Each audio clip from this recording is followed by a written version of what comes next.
Whenever Yefim Semyonovich Rocklin was asked what his next book would be about, he lowered his eyes, smiled, and replied, "I always write about decent people." And his whole manner suggested that he wrote about decent people because he himself was decent and saw only the good in life, that the bad did not exist for him. His heroes were members of the fearless professions: geologists, mountain climbers, cave explorers, volcanologists, polar research workers, men who struggle against the elements, that is, against a force free of ideology. This allowed Yefim to tell stories in which regional, district, and party committees were little involved, a point of great pride with him. And at the same time to get his books out as fast as he wrote them, approximately one book per year, without any trouble with the censor or editors. Many books went on to become plays, film scripts, and radio and television shows. This had a very positive effect on the author's standard of living. His 5-room apartment was packed with imports. The living room set was Romanian, the bed Arabian, the upright piano Czechoslovakian, the television Japanese, and the refrigerator was from Finland. He decorated the apartment with objects brought back from his many expeditions. Hung on walls, spread on the floor, arranged on windowsills, bookshelves, or special stands were antlers, a walrus tusk, a stuffed penguin, a polar bear skin, a giant tortoise shell, dried starfishes and sea urchins, skeletons of deep sea fish, Nane moccasins, and Buryat and Mongolian clay figurines. As he showed the collection to visitors, Yefim would say reverently, "This was a gift from the petroleum workers. This from the cartographers. This from the speleologists." In the press, Yefim's works were usually received favorably.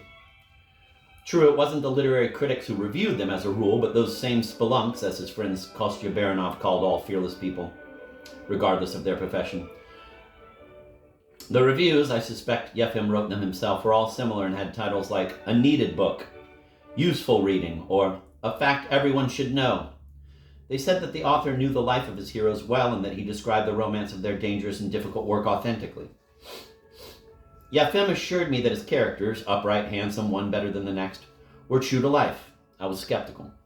In my opinion, people everywhere are alike, even on an iceberg. Even on an iceberg, a Soviet collective will have its careerists and its stool pigeons, and at least one KGB agent. And then, under conditions of isolation and prolonged separation from their homeland, even people of great courage may finally weaken and exchange jokes of dubious political content.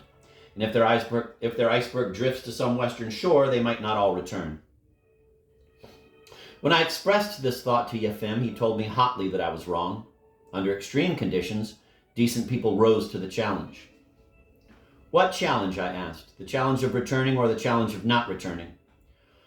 In the end, Yefim would stop talking and purse his lips. There was no point arguing with me. In order to understand high ideals, one must have them oneself. In Yefim's novels, you invariably had a fire, blizzard, earthquake, or flood, with such medical consequences as burns, frostbitten limbs, and drowning victims in need of resuscitation. The decent people would run, fly, swim, or crawl for help, would unhesitatingly share their blood, skin, extra kidneys, and bone marrow, or display their fearlessness in some other admirable way. Yefim himself was fearless.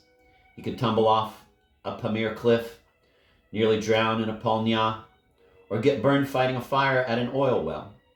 At that same time, he dreaded the number 13, black cats, viruses, snakes, dogs, and tyrants. Everyone he had to ask a favor of was a tyrant. Tyrants, therefore, included magazine editors, the secretaries of the Writers' Union, policemen, janitors, ticket sellers, store clerks, and apartment house managers. Whether Yefim approached those tyrants with large or small requests, he would put on such a pitiful face that only the stoniest heart could refuse him. He was always groveling. He groveled for important things like the reissuing of a book, and for the most unimportant, like a subscription to the magazine Science and Life. His campaign to have the Literary Gazette observe his 50th birthday with an announcement, a photograph, and some sort of medal. One could write an entire short story about that, even a novella. Yefim was only partly victorious in that battle. The announcement appeared without a photograph, and instead of a medal, he got only a certificate of distinction from the Central Trade Union Council. Yefim did have some medal decorations toward the end of the war by adding a couple of years to his age in his documents. He was fearless even then.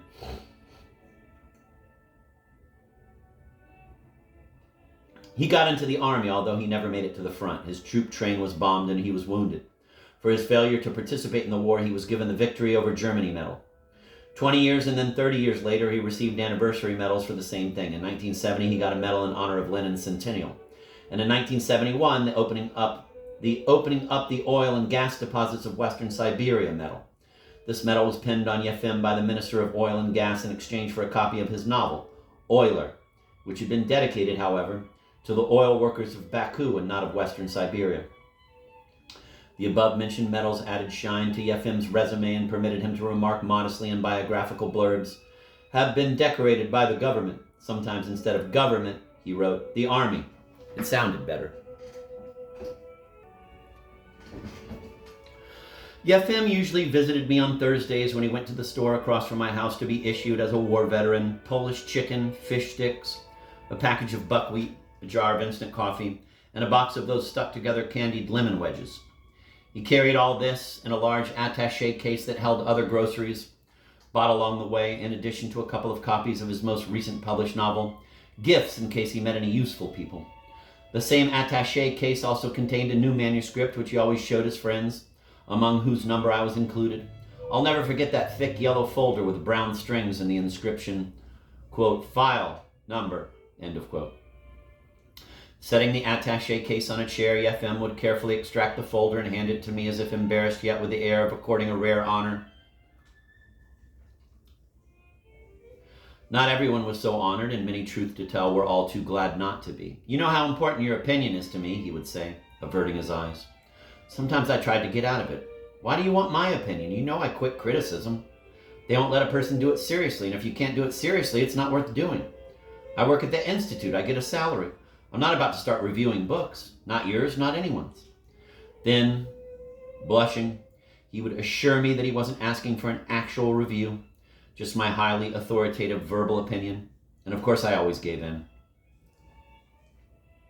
One day, though, I blew up and said, not to Yefim, but to my wife, "I'm going to tell him this time that I haven't read his book, that I don't intend to read his book, that I've had it up to here reading about decent people.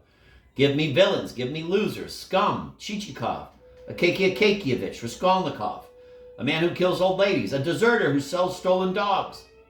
"Now don't get excited," my wife said soothingly. "Look at the first few pages at least. You never know, there may be something there." "I don't even want to look. There can't be anything there. A crow doesn't suddenly start singing like a nightingale. At least flip through it." "There's no point even in doing that," and I hurled the manuscript across the room. The pages went flying. My wife walked out. After I cooled off a bit, I began to pick up the pages, glancing at them and waxing indignant over every line. I ended up flipping through the manuscript, reading several pages at the beginning and glancing at the middle and the end.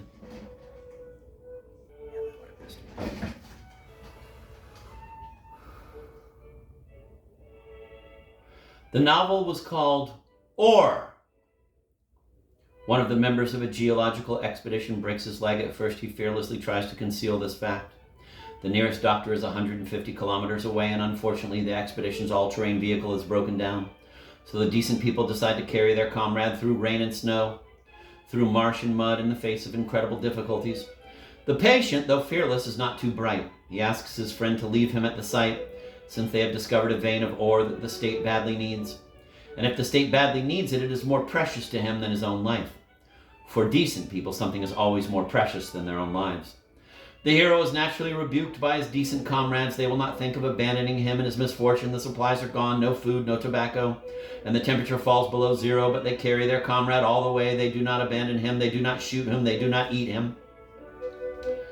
It was clear. I jotted down a few notes on a sheet of paper and waited for Yefim. I would tell him the truth.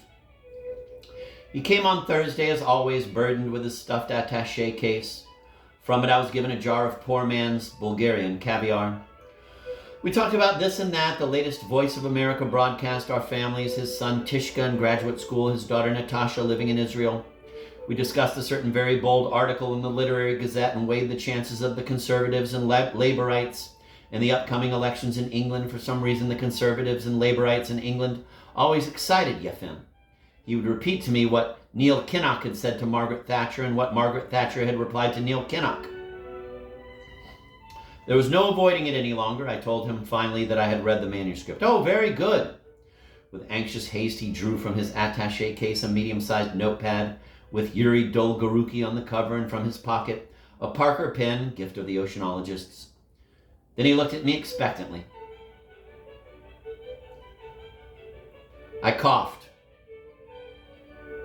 I could not begin right off with a devastating blow. Better to sweeten the medicine first by saying something positive. I began, and Yefim, the pad supported on his knee, scribbled rapidly, diligently, leaving out not a word. But what I didn't like, the Parker pen lifted from the pad. A look of boredom appeared on Yefim's face. He was looking at me, but he wasn't listening. This was not deliberate. Yefim had the kind of mind that takes in only what is pleasing. You're not listening, I said. No, why? Flustered, he brought the pen back to the paper, poised to write, but still not writing. It seems to me, I went on, that when a man breaks his leg, no matter how fearless and decent he is, he thinks about the leg, at first at any rate, and not about the fact that the state needs ore of some kind. Cobalt ore, Yefim corrected me. The government needs cobalt badly. Yes, I understand, cobalt ore, of course we need it. But if it's been lying there millions of years, surely it can lie there a few more days. It isn't going anywhere. In the meantime, his leg, Yefim shook his head. He pitied me, a stranger to noble impulses, but he knew that it was fruitless to argue. If a man lacked something, he lacked it. So Yefim, continuing our discussion on a lower plane, asked what I thought of the overall structure of the novel and of the writing. The writing, as always, was abominable, but I saw in his eyes such a desperate desire to hear praise that my heart quailed. Well, the writing is, I cleared my throat. It's all right. I looked at him and changed that. It's not bad. It's actually rather good. He beamed. Yes, I think that the style, for such writing a man should be shot. But with Yefim looking at me, I mumbled that as far as style went, he was in good shape, though there were a few rough spots. Here he reached into his pocket for a handkerchief or a Valadol, and I realized that even a few rough spots might be enough to bring on a heart attack. Little rough spots, I hastened to add. Anyway, that's only my opinion. My subjective opinion. They've always criticized me for subjectivism, you know. But objectively, on the whole, this is good, even terrific. How did you like the part where Yegorov on his back looks up at the Big Dipper? Yegorov was the hero. I couldn't recall anything having to do with the Big Dipper, but I said that I had loved it. And the scene at headquarters in the chief's office? Yefim was spurring me to a higher pitch of enthusiasm. Good God! What chief? I had thought that the action all took place outdoors in the wild. Ah, yes, I said, at headquarters. That was wonderful. And the title, don't you think, is very appropriate? I added to get away from these details. Yes, Yefim said, warming up. Yes, I wanted something that would express the higher idea of the book. Because it's not just the ore in the earth, it's the ore in each of us. Remember when they bring him to the hospital and they see that silhouette in the frozen window? I didn't remember that either, but I nodded approvingly. To avoid any further questions, I jumped up and congratulated Yefim on his success, though I couldn't look him in the eye. My wife fled to the kitchen, and I heard her out there choking with laughter, but Yefim rushed over and shook my hand. I'm glad you liked it, he said excitedly. After leaving me, he promptly spread the news of my praise all over Moscow. I got a phone call from Baranov, lisping more than usual. Kostya wanted to know whether I really liked the novel. What's the problem? I asked on my guard. The problem, Kostya said angrily, is that you are fortifying Yefim in the absurd idea that he's a writer. For, you see, though Kostya was Yefim's closest friend, he never spared him. He considered it his duty to tell him the truth, no matter how unpleasant. I was surprised that Yefim stood it. Yefim lived on the 6th floor of the writers' building near the airport metro station, a convenient stop. A clinic downstairs, the literary funds cooperative across the way, a minute's walk, the metro to the left, 2 minutes, the Komsomol grocery to the right, 3 minutes. And just a little further, within walking distance, as the Americans say, were the Baku Cinema, the Leningrad Road Farmers Market, and the 12th Precinct Police Station. His apartment was large, and it became even larger when his family was reduced by 1/4, which occurred when his daughter left for her historic homeland, namely Tel Aviv. Natasha's departure caused fireworks. To understand the reason for the fireworks, you have to know that Yefim's wife was an ethnic Russian, Zina Kukushkina, from Taganrog. Kukusha, as Yefim affectionately called her, was a round, bosomy, lusty, empty-headed lady with big ambition. She smoked long foreign cigarettes that she got through her connections, quote, on the side, end of quote, as they say, drank vodka, sang bawdy songs, and swore like a trooper. She worked as a senior editor in television, the Patriotic Education Department, and produced the program, quote, No One and Nothing is Forgotten, end of quote. She was also secretary of the party organization at the studio, a deputy to the district soviet, and a member of the Science Society, but under her bra she wore a cross and believed in mummification, telepathy, and the laying on of hands. In brief, she was a fully modern representative of our intellectual elite.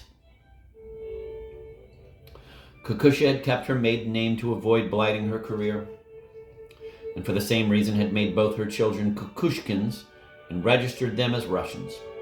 Her strategy proved correct. She got ahead in her own career and did what she could to further her husband's literary progress. Though well over 40 now, she still had lovers, military men usually. Of these, the most important was General Pobratimov, twice a hero of the Soviet Union. He and Kukusha had become acquainted long ago when he was still Deputy Minister of Defense. The general recognized her on television. He was so smitten that he undertook to serve as consultant for the broadcast of, quote, No One and Nothing is Forgotten, end of quote.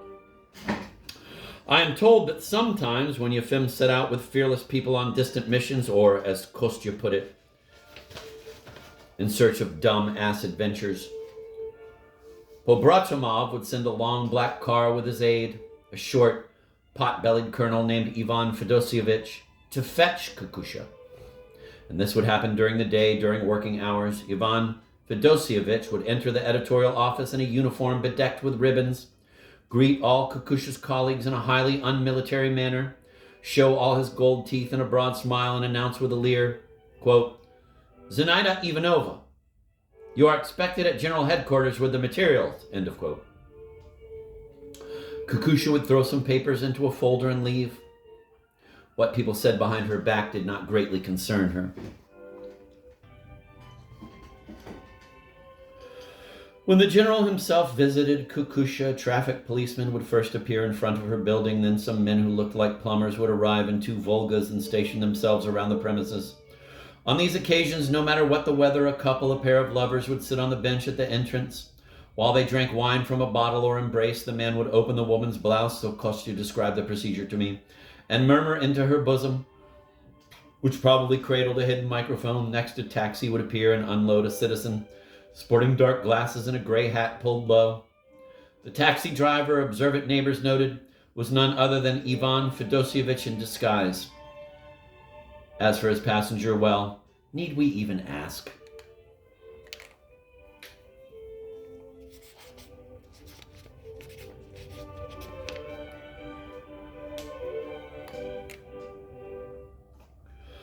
Of all Kukusha's lovers, General Pobratimov was the most appreciative and lavish. Lately, though, he had not been able to do much, fallen into disfavor with the higher-ups. He had been removed from Bonapartism. He had been removed for Bonapartism and sent off to command a remote military base with a marshal's stars for consolation. But even in retreat, he did not forget his friends. He helped get Tishka Kukushkin exempted from the army, and he fixed up Ivan Fedosievich as military commissar of Moscow and facilitated his promotion to general. Natasha Kukushkina, Yefim's daughter, had been working as an interpreter at Intourist and planned to go to graduate school until she met a junior research fellow from the meat and dairy industry. Natasha Kukushkina, Yefim's daughter, had been working as an interpreter at Intourist and planned to go to graduate school until she met a junior research fellow from the Meat and Dairy Industry Institute, one Semyon Zimmerman, and bore him a son. The baby, at the father's insistence, was named Ariel in honor of, imagine, the defense minister of Israel. Kakusha swore she would never acknowledge a grandson with such a name.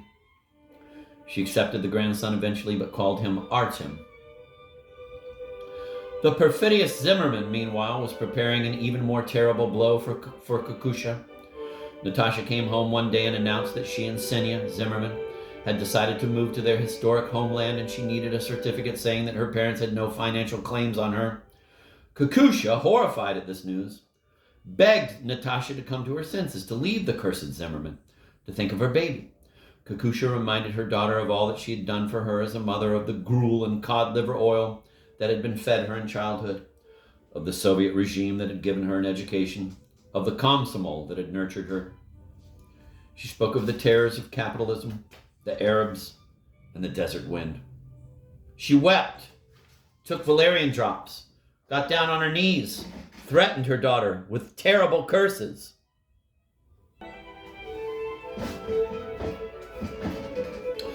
The certificate, of course, she refused to give. Not only that, she wrote to Intourist, the Meat and Dairy Industry Institute, the Visa and Registration Department, and her own party organization, asking them to save her daughter from the toils of the Zionist conspiracy. But evidently, the Zionists had infiltrated the Visa and Registration Department too, because in the end, Natasha was allowed to leave without the certificate. Kakusha came neither to the farewell party nor to the airport. Yefim said goodbye to his daughter secretly, and thereafter concealed the fact that now and then he picked up letters from Israel at the Central Post Office. From the letters, he learned that Natasha and her husband had settled well. Senya, now called Shimon, worked at a munitions factory and was drawing a decent salary, and she worked in a library. They had just one disappointment. Ariel, 3/4 Jewish and considered a Jew in the USSR, in Israel turned out to be not Jewish but Russian, since he was born of a Russian mother. And his mother, who all her life had concealed her Jewishness, was now also a goy for the same reason. Surprisingly, their daughter's departure had no effect at all on Yefim and Kakusha's situation. The Young Guard publishing house continued to publish his novels about decent people, as if nothing had happened. Kakusha worked on her No One and Nothing is Forgotten, headed the party committee, and wore her cross under her bra. Tishka was finishing graduate school. Life went on. Every morning, Yefim is awakened by a soft thud. This is the newspaper falling. The elevator operator has put a copy of The elevator operator has put a copy of Izvestia through the slot in the door. There's supposed to be a mailbox inside under the slot, but there isn't. Before Tishka was born, Yefim had meant to order the box, but never got around to it. And now there's no need. The thud of the paper falling is an excellent natural alarm clock for a light sleeper.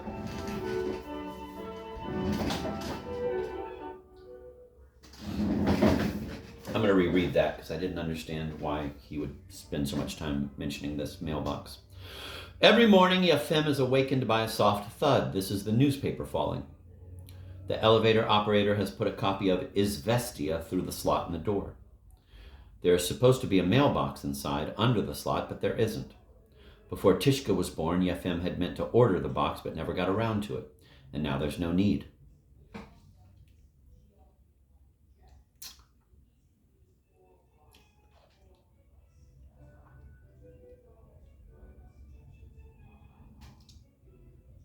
I don't understand that. Do you think like he was going to have a baby and the baby was going to sneak through the slot? Before Tishka was born, Yefim had meant to order the box, but never got around to it, and now there's no need. The thud of the paper falling is an excellent natural alarm clock for a light sleeper. Yefim gets up, wrapping his scrawny, hairy body in a green terry cloth robe. He shuffles to the hall, picks up the paper, and takes it into the bathroom. After he's done in the bathroom, he goes to the kitchen to fix breakfast for Tishka. While the eggs are frying and the coffee is brewing and the bread and butter are being put on the table, a timer in Tishka's room turns on the Panasonic tape player, a gift from his parents. The sounds of rock music are muffled at first, then a surge in volume. Tishka, on his way to the bathroom, has left his door open. The sound subsides. Tishka has set himself up again. He's working out with his dumbbells. The music thunders again through the apartment. Tishka has gone to the shower, leaving his door open. Suddenly the music stops and Tishka appears in the kitchen, washed, combed, and neatly dressed. Wrangler jeans, navy blue finished blazer, white shirt, dark red necktie. Morning, Papa. Good morning. Tishka sits down to breakfast. Yefim watches his son with pleasure, tall and fair-haired, with Kakusha's gray eyes. Yefim has been lucky with his son. Tishka's an excellent student, doesn't drink, doesn't smoke, goes in for sports, tennis and karate. And he's always busy, a graduate student, member of the Student Science Society, member of the Komsomol Committee at the Institute, and president of the People's Patrol Council.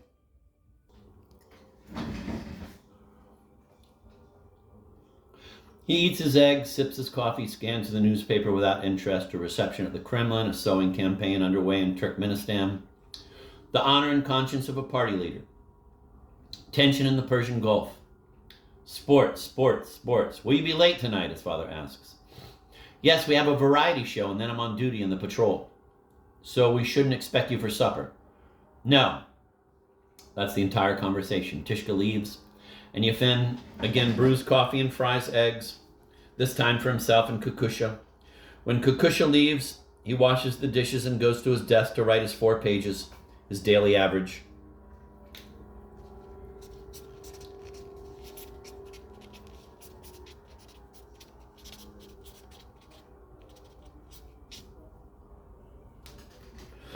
Yefim began work on a new novel, or rather he was about to begin, having just inserted a blank piece of finished paper, the literary fund had been giving it out recently, into the typewriter. And typing, Yefim Rocklin at the top and under. Yefim Rocklin, the title. Operation! He stopped to ponder the first sentence, which always gave him trouble.